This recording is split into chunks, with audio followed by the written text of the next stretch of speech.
Hey everyone, and welcome to WDIM News, my weekly podcast where I talk about sci-fi stuff and some other stuff. My name is Eric, and thank you very much for joining me. This week was probably one of the most important for Star Trek in at least a year, so I have a lot of stuff to talk about today. I'll start with my review of the latest episode of Star Trek Picard titled Dominion, which I think was a pivotal episode, but I'm worried that it may have sunk what was looking like a great season of Star Trek.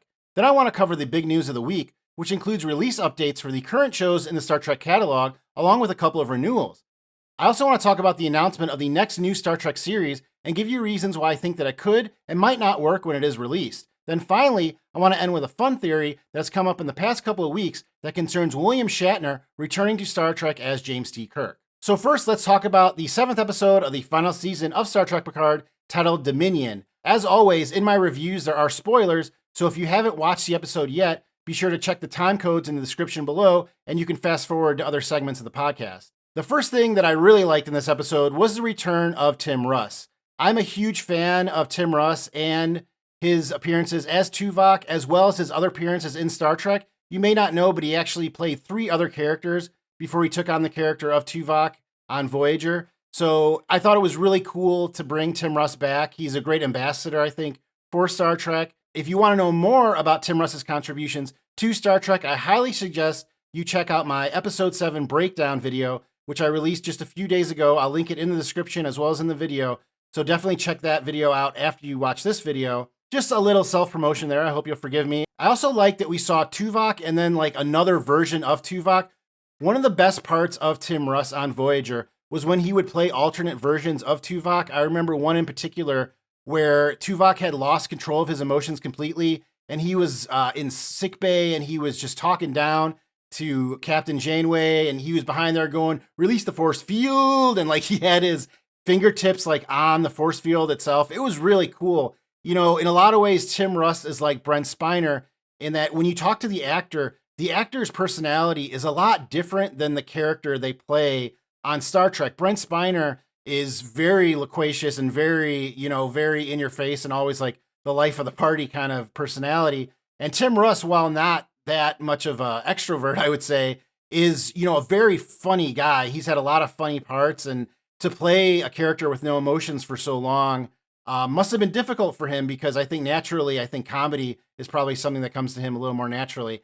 But I thought he did a great job as Tuvok, one of my favorite characters on Voyager. It was great to see him come back and talk to Seven. Even though that wasn't really Tuvok, it's still, like I said, it still worked for me because we got to see, him do that smile and show that he's really a changeling and show that Tim Russ has that, range. And another thing that I've always liked about Tim Russ is that besides being an actor, he is a musician. He's a bass player. I'm a bass player. So how could I not like a Star Trek actor who also likes to slap a da bass?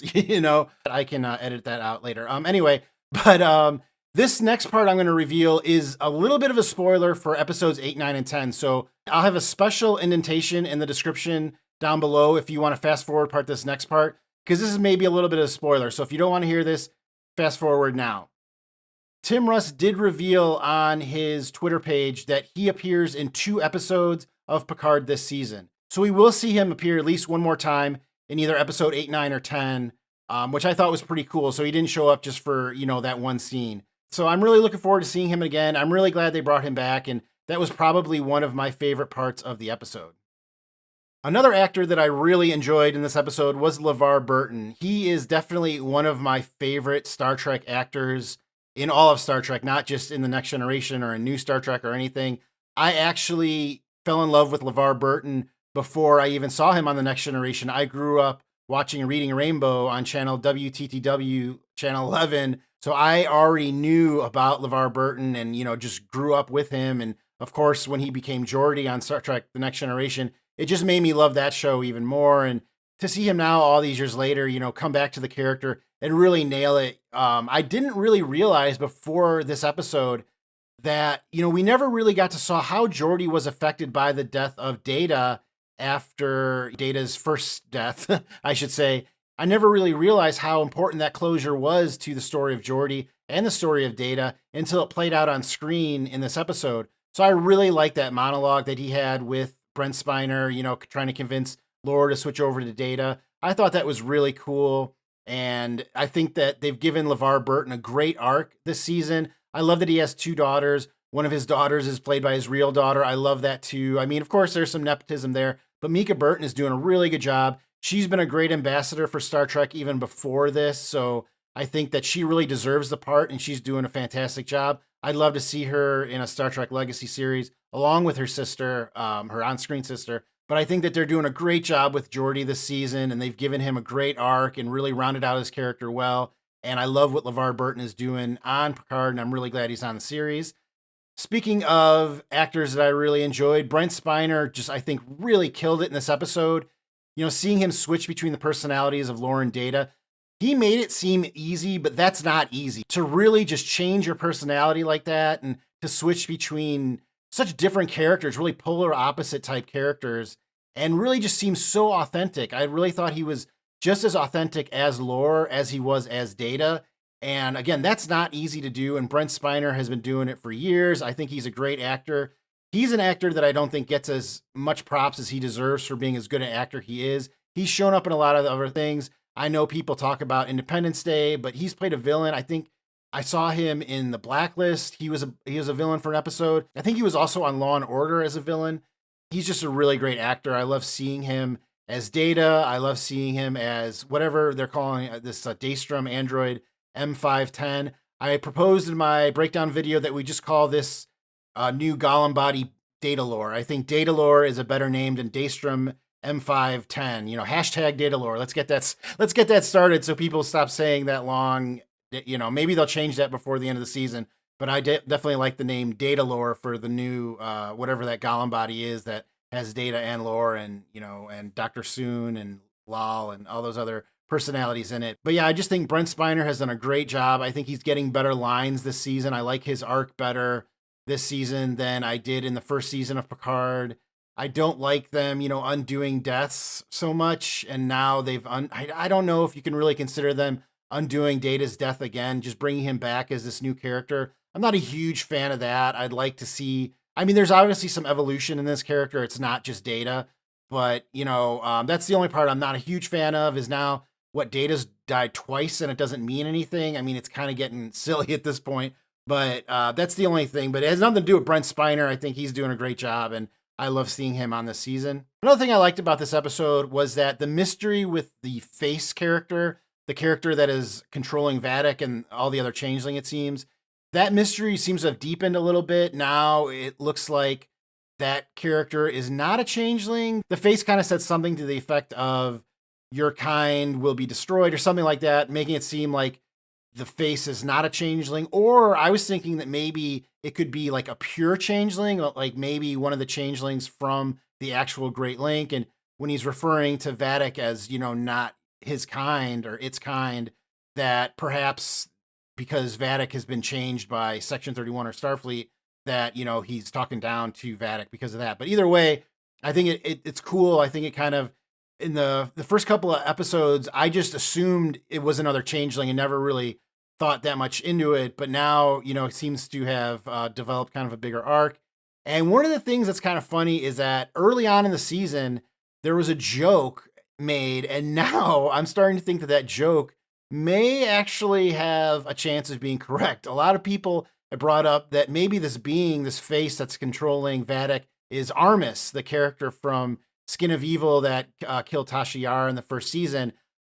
I laughed at that the first time, but now, you know, I think it might be kind of cool if that's Armis. He was, you know, definitely evil enough. He does kind of sound like Armis. I mean, he has that like evil mastermind kind of thing going on, and definitely the melting skin would lend itself to like an updated version of Armis. That might not be something you want to laugh off too easy now. That we might find out that Armis is behind all this and he wants to, you know, finish what he started with Tasha Yar and take out the rest of the TNG crew. It would be a cool callback to the first season. Not saying I'm 100% on the Armis train. I'm not putting all my eggs in that basket, but I think, you know, I laughed at it at first and now I'm thinking, maybe it is Armis. You know, maybe that definitely could be Armis. And then my final thing that I liked how they kind of made Vadic's origin story a dark mirror to Odo's origin story. I also pointed this out on my breakdown that when they showed that Vadic had been captured with 9 other changelings and been studied and tortured basically by a scientist, and then took the face of that scientist. That's very similar to Odo's origin story. He was found in space by a Bajoran scientist. That scientist did experiments on him, tortured him, and then Odo decided to take the face of that doctor. I believe it was Moira Pell. I might not be pronouncing that right. Odo didn't kill that doctor. That's a very important thing to point out. He actually made amends with him after many years, but and the reason that Odo's face doesn't look exactly like that doctor's because Odo was very young and couldn't master changing into humans' faces or humanoid faces, I should say, yet, because Moira Pell was the Bajoran, obviously. Vadic, I believe, is an older changeling, so that's why she can basically just replicate the face of the person that was torturing her. So I really like that they made Vadic, again, a dark mirror to Odo. I think it makes Odo a better character without even having really Odo being a part of the story, because it shows how Odo really is the exception. He could have been like all the other changelings we've seen, even Laz, the changeling that we met on Deep Space Nine in the episode Chimera. He had no contact with the Great Link, but he still felt about quote unquote solids the same way that the Great Link did, with a lot of animosity and, hatred and stuff like that. And Odo, while he was treated the same way as Vadic was, he went a different route and was able to kind of really was the bridge to bring those two worlds together. And Vadic just wants to burn the bridge down. So I think that that's really cool. I think that, Star Trek Picard is supposed to be a series that gives the characters that we already know more depth, more of a story. And I think that knowingly or unknowingly, they've done that with Odo by creating Vadic in this manner. Now I'm going to talk about the way they did it and my feelings about that in a little bit, but as far as how it relates to the character Odo, I think it really does a lot for that character. I think it makes Odo that much better of a character, makes him more important, makes him really more of a unicorn, and shows how hard it was for him to make the choices that he made and really, like I said, bring the changelings and humanoids together at the end of the Dominion War. And he was the vessel that carried the cure for the morphogenic virus and was able to convince the female changeling, all that stuff. I think what I just said about Vadic's origin story withstanding, these are the things about the episode that I didn't like. I didn't like Vadic's origin story because it does make Starfleet look even worse. Even if you're going to say, well, this is Section 31, this isn't Starfleet. Starfleet has a very convenient relationship with Section 31 where they can disavow them when they want to, but they also lean on them when they want to. And, when the morphogenic virus was introduced in Deep Space Nine, it was very controversial. I know a lot of people weren't around when Deep Space Nine first aired, but that was a very, very controversial plot line. And, it was mentioned several times this season on Picard already, I think, to prepare the audience for this reveal. And for sure, this isn't the first time that we've witnessed Starfleet do something unscrupulous. In the movie Star Trek The Undiscovered Country, which is very much a Cold War plot, Starfleet colluded with our enemies, quote unquote, in a plot to assassinate their chancellor and our president. So that was definitely not a great moment in Starfleet history.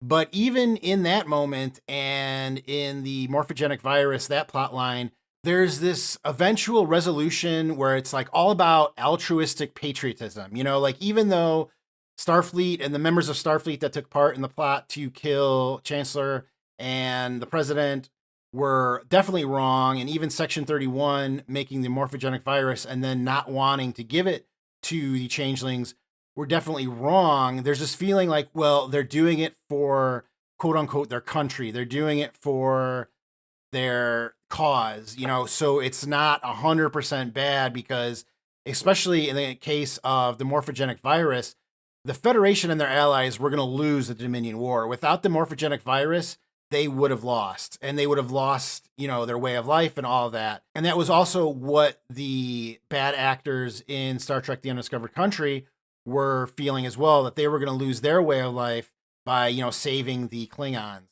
So there's this feeling that even though these are bad things, they're doing it for what they think is the right reason. You could talk about Gene Roddenberry and Gene Roddenberry's vision.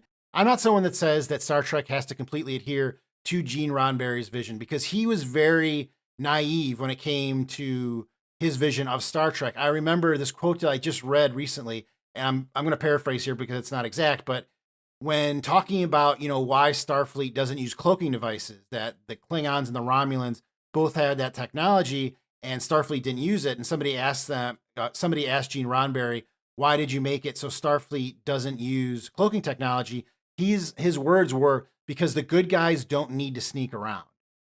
That's what Gene Roddenberry thought about when he created Star Trek, and that's where he was coming from.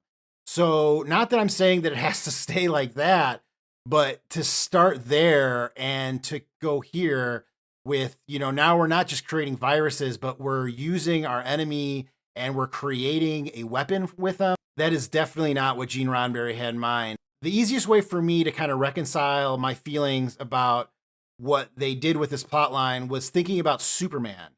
I know that not everybody on this channel might be Superman fans, but at least you know who the character is. He stands for truth, justice, and a better tomorrow. And he's this unflappable good character to the point where it's almost annoying, like he always does the right thing. He's always going to find a way out of the situation where he comes out right and he doesn't have to bend the rules. And he's just that glimmer of hope that, of course, is not realistic. But when you watch Superman, that's what you expect to see. A few years ago, there was a version of Superman created by Zack Snyder, who, spoilers if you haven't seen a movie that came out, I think over a decade ago at this point, he kills another character. And to see Superman do something that dark, it pulled many fans, including myself, out of that movie because that just didn't look like Superman. By making it so Superman has no other choice but to come down to the level of everybody else, well, you're taking what's special away from Superman. Now he's just a strong guy that flies and can shoot lasers out of his eyes. If he's not fighting the good fight and figuring out a way to do it the right way, then he's not Superman anymore. And I kind of feel like that way with Star Trek. If they're showing us now that, yeah, you know how you think Starfleet did some really bad stuff during the Dominion War? Well, you don't know nothing yet. Like, here's the Area 51 level of bad stuff that Starfleet did. I think that you take what's special out of Star Trek and you throw it away by saying, we're updating it now and we're not going to be as naive and say that you don't build, a federation without taking these kind of steps to protect what's yours. It might be realistic, but I don't watch Star Trek for realism. I watch it for escapism. And that's one of my favorite parts about Star Trek. And I think that by saying that, that Starfleet and Section 31 did this to the Changelings during the Dominion War, it really just, it takes that what's special out of Star Trek and says, yeah, Star Trek really isn't that special. It's just like everything else. And I don't want to think that. I want Star Trek to be special. And honestly, the more you think about this plot line, it makes less and less sense, or I should say, it detracts more and more from what we think Starfleet is. Because why does Starfleet need to build these undercover operatives? Starfleet is an organization based on the exploration of space. And you would think that the Prime Directive itself would contradict this Project Proteus. The Prime Directive doesn't let Starfleet interfere with the development of other civilizations. And that's exactly what they do by creating these new and improved, so to speak, changelings.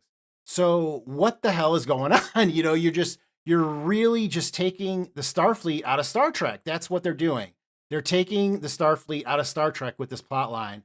And it's really too bad because I've really liked this season, but this really takes me out of it. I'm really I know there's 3 episodes left and I'm hoping with, all the hope I have in my heart that this is going to turn around and they're going to say, no, that was the mirror universe, which wouldn't make sense either because Starfleet didn't exist in the mirror universe. It was, of course, the Terran Empire. But I'm just hoping there's it was all a dream kind of resolution at some point, and we find out that this wasn't really what happened and there's something we don't know maybe. And I don't know. I'm just hoping because I love Star Trek and I want the season to work, of course. But I really just think that this was a bad decision. And I almost feel like I've been burned again. I talked about before how I loved the 3rd season of Star Trek Discovery until they got to the resolution of the burn. And it just broke my heart because I had all these theories and all these things that could have been. And it was a kid having like a hissy fit, and I really felt like, oh my God, just the wind was just taken out of my sails. And that's how I feel. I feel like I got burned again. Hashtag burned again. So that's, unfortunately, that's the way I feel right now. But I think it's interesting to note that this season, and I've mentioned this before if you watch this channel, that the first 6 episodes, so every episode, not including this one, were sent as screeners to the public and to different reviewers. After watching this episode, the 7th episode, I totally understand why.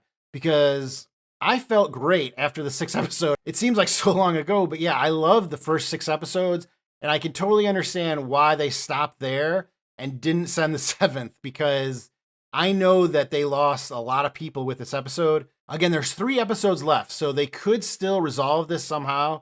I don't think that they've really resolved Jack yet, and they have to resolve that. Now they've said that Picard didn't die because of the way we thought he died.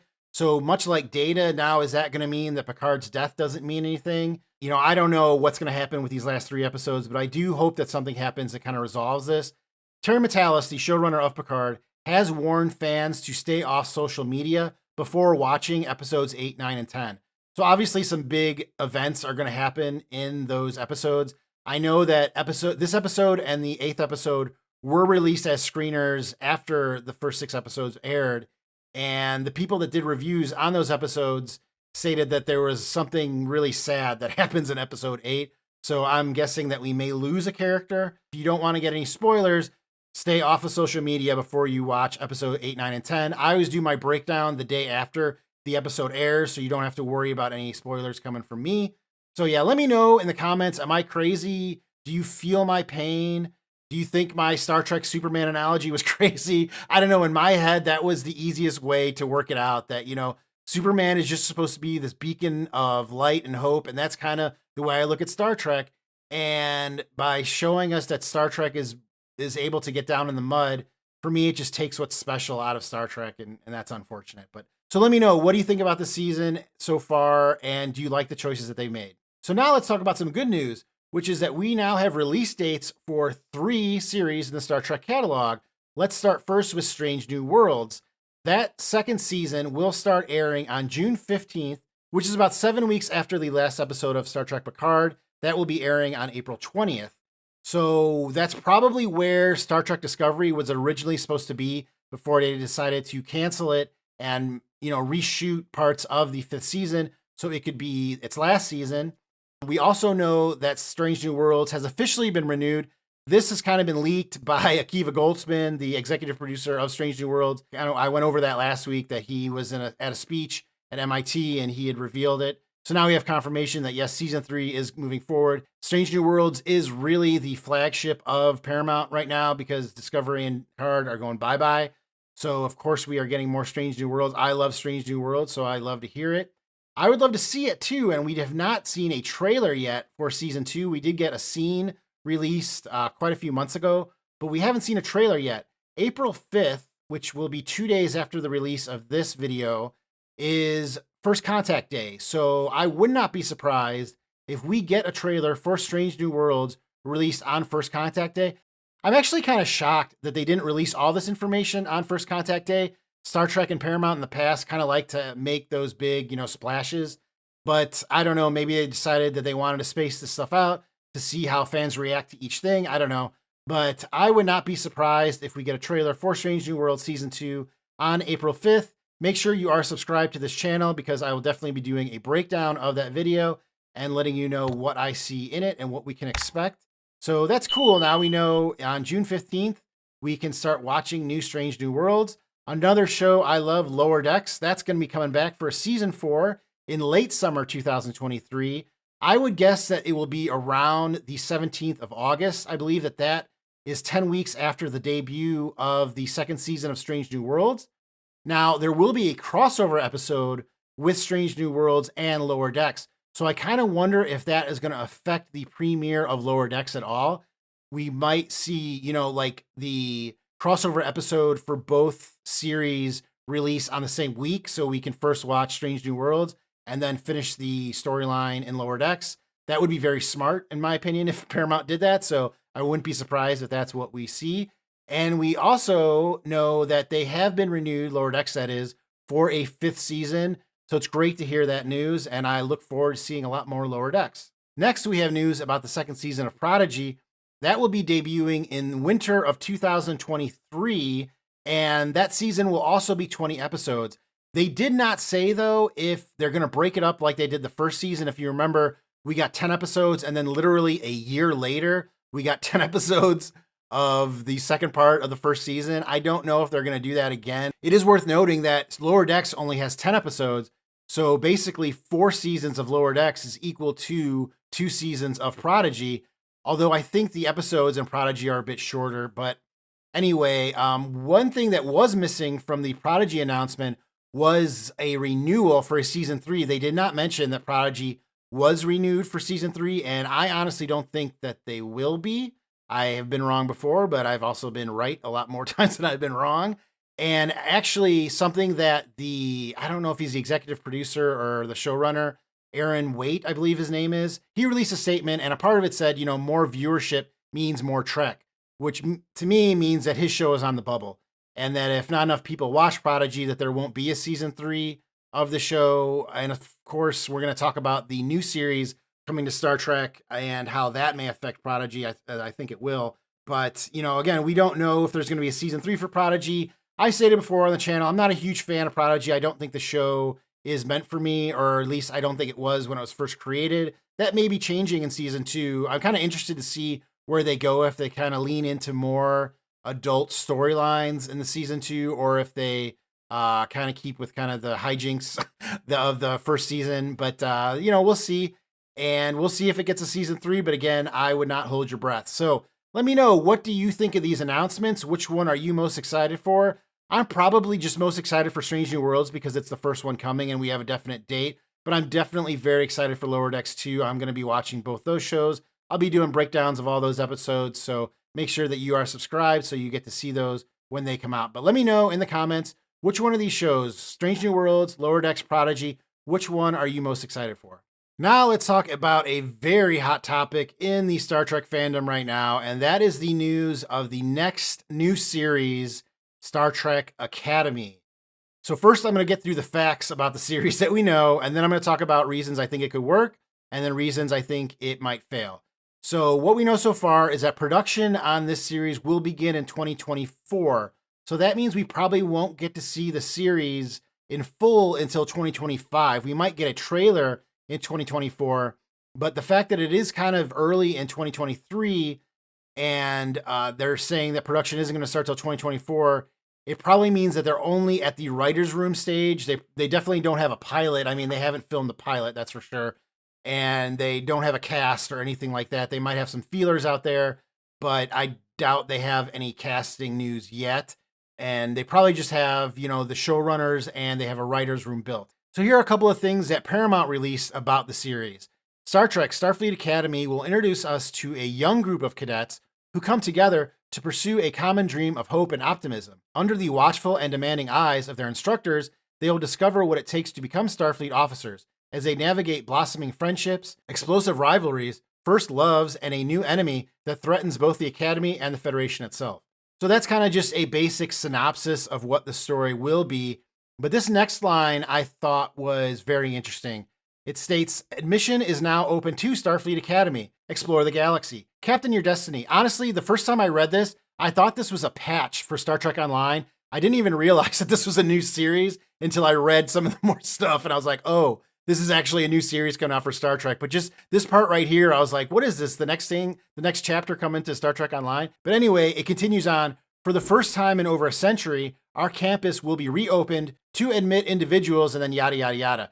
So the fact that the statement states that this series takes place over a century after Starfleet Academy has been closed, this is pretty much giving it away that this series is going to take place in the 32nd century, which is where Discovery is right now.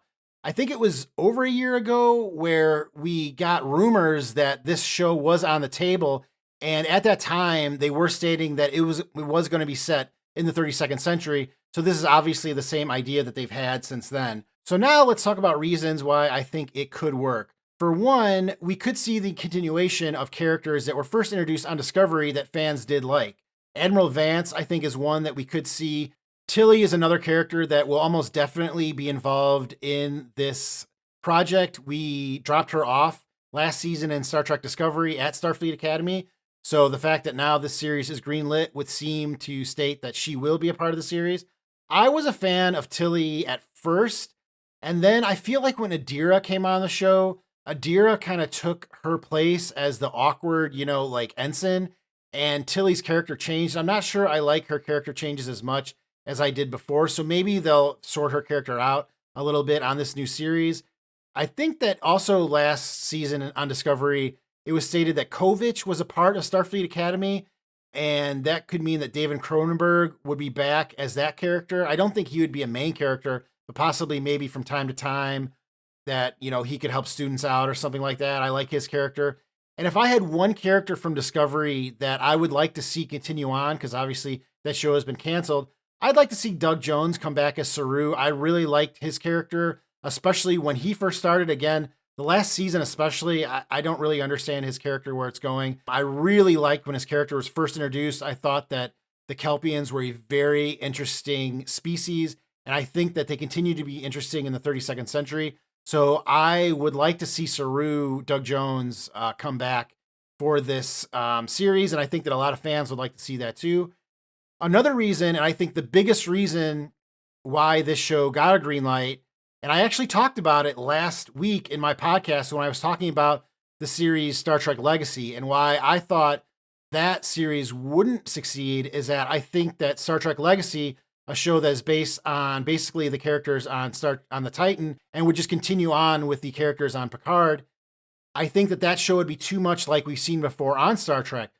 The reason that this show, Starfleet Academy, got greenlit is because it is like nothing else before that we've seen on Star Trek. So all those nice comments that I got last week about how I don't know anything about Star Trek, you guys can eat a self-sealing stem bolt, because this is exactly why Starfleet Academy got greenlit, is because it is so much different than anything else on the table, anything else that Star Trek is doing. It's probably not the only reason. I'm sure they have a plot or a spec script that they really like, but I know that it got brought up in whatever room when they were deciding what Star Trek show to go with. This show is different than every other show that we've ever done, and everybody in that room agreed with whoever said that. So that is a big reason why the show got greenlit, and it might be a reason why it's successful when it is eventually released. And then finally, one thing that we also learned this week was that Tawny Newsome will be a writer on Starfleet Academy. Tawny Newsome is, of course, the voice of Beckett Mariner on Lower Decks and will be playing her in live action this year. She is also a great ambassador for Star Trek. She seems like someone you could talk to about Star Trek for hours and hours. She's also extremely funny. She's a comedian. She does straight humor good, as well as, the kind of outlandish humor that we see her do on Star Trek. So she's really funny. She really gets Star Trek. So the fact that she's a part of this show is a good thing. And every Star Trek fan should recognize that Tawny Newsome being a part of Starfleet Academy is a good thing and is a reason why this show could be a success. She's already paying dividends. A fan asked her on Twitter if this series would be live action or if it would be animated, and she answered the fan and said that Starfleet Academy will be live action. So that actually wasn't a part of the initial release from Paramount that Tawny Newsome was able to fill us in on. So very cool. I like that Tawny Newsome is a part of this, and you should too. So now let's talk about reasons why I think that it might not work. And the first reason I'm going to bring up is the one you think I'm going to bring up, which is the showrunner. So the showrunner, or the creators of this series, are listed as Alex Kurtzman and someone named Noga Landau. Noga Landau is someone who doesn't have a lot of credits. I could only find about 4 years worth of credits for her. She is most well known for creating the series Nancy Drew, based, of course, on the popular character from the books, on the channel The CW. Now, of course, the CW carries with it its own stigma, but I will say this. Compared to, even the worst streaming network, the CW is a dumpster fire. They are completely revamping their network. Like 95% of the series are being changed. I think they're about to cancel a series called Superman and Lois, which is actually really good.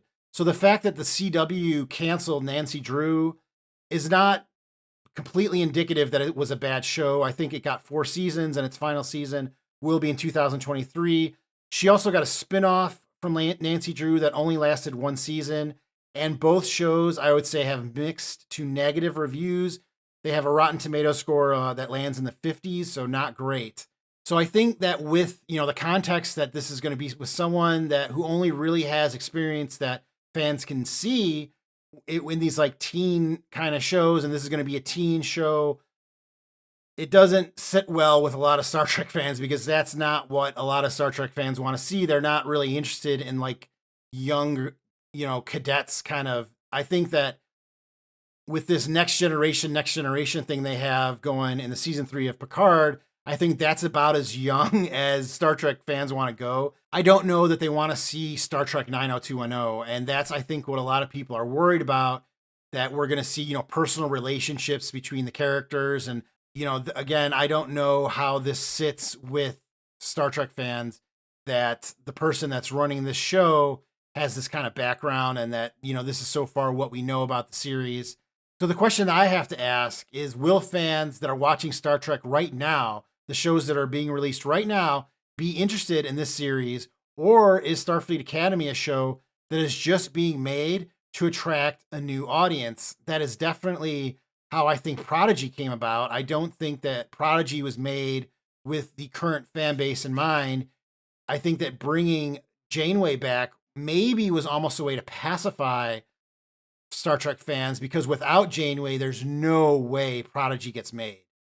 So, taking that into account, I don't know if this show, like Prodigy, is going to be made to attract a new audience, or if it's going to be made to continue my love as an old school Star Trek fan of, this franchise.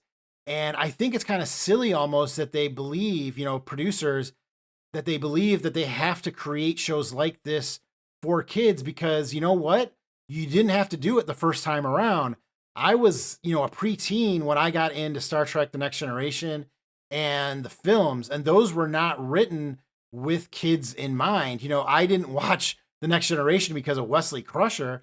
I watched because of Data, because I related to Data, because I was a kid that, had some emotional problems, and I didn't feel that I got along with people the way I wanted to. So Data always wanting to relate to people around him and always wanted to be a human being, to a certain extent, I could relate to that. And that's what attracted me to The Next Generation. It wasn't Wesley Crusher, playing games on a headset and going out with Ashley Judd. I know that kids now are different than they were when I was a kid. Believe me, I'm a parent, so I know I have a front row seat for that. But I just don't think that you need a kids show to attract kids all the time. I think that they didn't need it when they got me. I just think that if you create good shows, that the audience will come. And I don't think that you need to like rely on analytics and kind of create something to draw people in. So I think that that's a concern for a lot of Star Trek fans, is that they think that this show is not going to be created for them.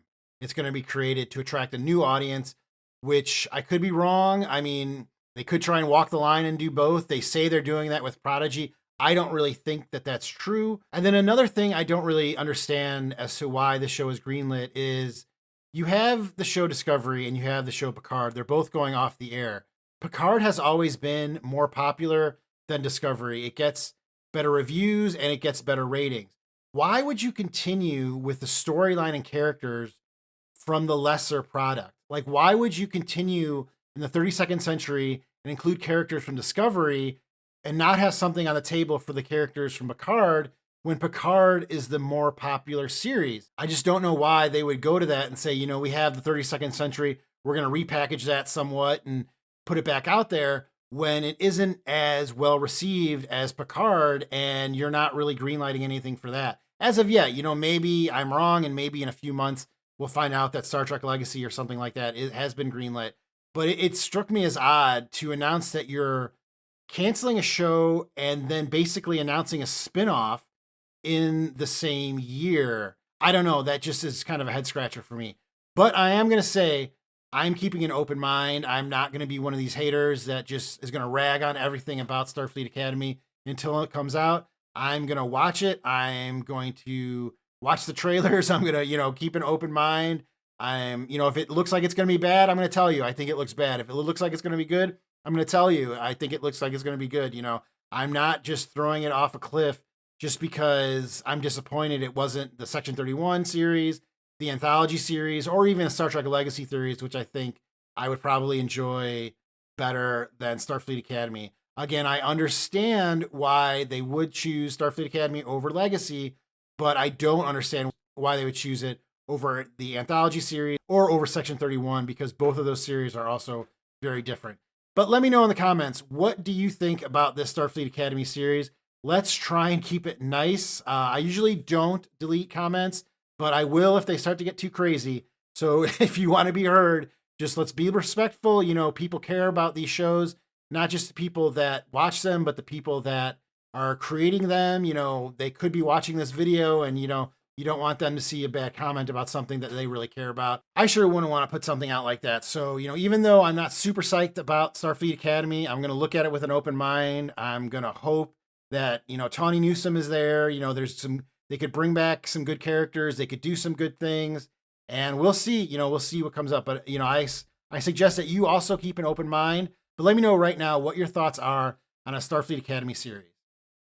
And then finally, let's end on a fun note, which is that recently there has been kind of, I don't know if you call it a rumor, but kind of like a possibility now that William Shatner could return as James Kirk. And where this started is that in the 6th episode of the season, we saw James Kirk's body in the Daystrom station. Some people have even said that they saw a heartbeat on the status screen. I don't think that that's true. I think that he is dead now. But the fact that now we know where his body is, he could be brought back later. And this is what Terry Matalas had when somebody asked him if this means that we will see William Shatner come back as James Kirk. We just leave it open that someday some brilliant writer could do something. That could be an animated thing. That could be anything. It's just you keep, as my friend Spock is fond of saying, there are always possibilities. That was the idea behind it. And I think that William Shatner has also said something on Twitter about how he liked the idea. I think that William Shatner said quite a few times how he, if given the right opportunity, he would like to return as James Kirk in the future. I don't know if we really need him to come back as James Kirk, because then we have like 3 Kirks running around. We have Paul Wesley, who's going to return in the 2nd season of Strange New Worlds as James Kirk. We have Chris Pine, who, if they're ever going to make a 4th film in the J.J. Abrams universe, I think of any actor from that cast, he is the most likely to return. So then having William Shatner come back again, like 3 Kirks, which one are we supposed to care about? So I don't know that he needs to come back. We've had a lot of good cameos come back already. William Shatner has done a lot outside of Star Trek. He just went to space, for crying out loud. So it's not like he doesn't have things to keep him busy. I'm sure he has horses to ride. If nothing else, I think having his body show up in Daystrom Station, again, it takes away from his death in Generations. But I don't know if we care. I think that a lot of people weren't super fans of the way that James Kirk went out in Generations and how he was just buried on a planet somewhere, not even buried, really. Doing that, I think, in a way, it kind of fixes that a little bit, because that was one of those things where, yeah, it ended his character, but everybody was ready for something to change that, in the future. So the fact that his body is now at Daystrom Station, maybe that means that William Shatner could return in the future. But again, I don't know if I really need to see him again. We've already got at least 1 Kirk that's going to show up in 2023. If they do another movie, we're going to see Chris Pine. So having William Shatner show up, if they do it the right way, if they somehow get this anthology series going and he comes back for that, that's something different. But I definitely don't want him back, in like a 4-episode arc, or he's some kind of the end of the Holy Grail kind of quest thing that some crew has to go on, and then at the end they find William Shatner as James Kirk. I don't need to see that. But let me know in the comments, what do you think of this idea now that we've seen that James T. Kirk's body is not on a distant planet like we thought it was from the film Generations? Do you want to see William Shatner return? Is it fine just leaving it as it is? Are you fine with just knowing that James Kirk's body is not on that planet and he is actually somewhere where people know where it is? Or are you just fine with forgetting William Shatner as James Kirk and moving on with different actors? Well, that's all I have this time. Thank you very much for joining me. Remember, the best way to support my work is to smash that like button. That tells YouTube to show my videos to more people. I thank you very much for joining me, and I will see you next time on WDIM News.